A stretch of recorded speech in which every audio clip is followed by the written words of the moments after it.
রাধে রাধে বন্ধুরা, welcome to রিঙ্কিদির হেসেলে। তোমাদের সবাইকে স্বাগত জানাচ্ছি। তোমরা সবাই কেমন আছো? আশা করি ভালো আছে। দেখো, চিংড়ি মাছ নিয়ে নিয়েছি, কেটে নুন হলুদ মাখিয়ে রেখেছি। এখানে দেখো মশলা নিয়ে নিয়েছি, মশলাগুলো বেটে নেবো।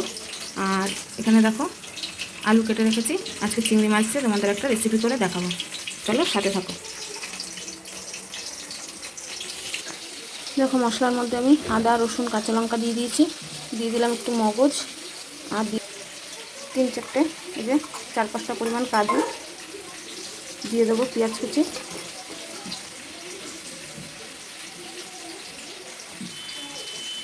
আর দিয়ে দেবো কেটে রাখা 2টো টমেটো, দিয়ে সুন্দর করে পেস্ট করে নেব। চলো পেস্ট করে আসছি। দেখো, কড়াইতে সর্ষের তেল দিয়ে দিয়েছি। এবার আমি আলুগুলো ভেজে নেব।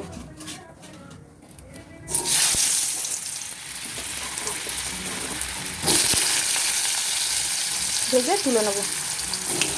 দেখো, আলুগুলো ভেজে আমি তুলে নিয়ে নিয়েছি। এর মধ্যে এবার আমি দিয়ে দেবো তেজপাতা, গোটা গরম মশলা,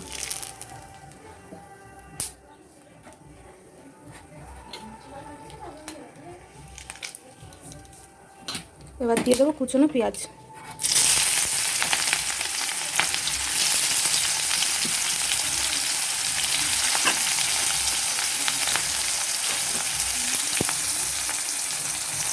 পেঁয়াজটা দিয়ে এবার আমি একটু লাল লাল করে ভেজে নেবো।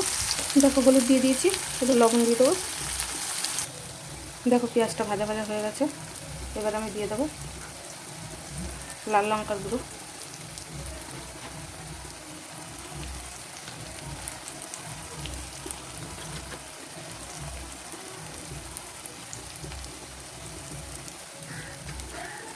একটু জিরের গুঁড়ো দিয়ে ভালো করে কষিয়ে নেবো। এবার দিয়ে দেবো এই বেটে রাখা মশলাটা। দেখো, মশলাটা দিয়ে দিয়েছি, আমি এবার কষিয়ে নেবো।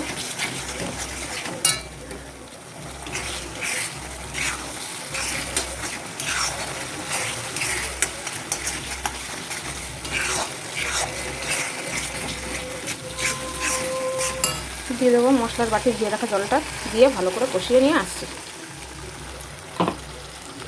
এর মধ্যে এবার আমি আলুটা দিয়ে দেবো। মশলাটাও কষবে, আলুটাও সেদ্ধ হয়ে যাবে। দেখো বন্ধুরা, মশলাটা কষে একদম তেল বেরিয়ে এসছে। আমি এর মধ্যে দিয়ে দেবো এবার নুন হলুদ মাখিয়ে রাখা চিংড়ি মাছটা। চিংড়ি মাছটা আগে থেকে ভাজতে হবে না, এই মশলার সাথে কষালেই কিন্তু চিংড়ি মাছটা হয়ে যাবে। আমি এই মশলার সাথে কষিয়ে নেবো।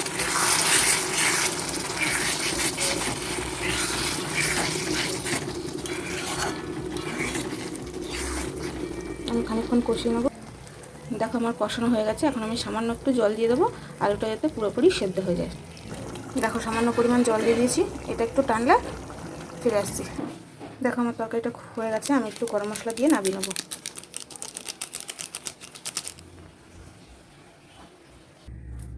দেখো, চিংড়ি মাছের রেসিপির ফাইনাল লুক।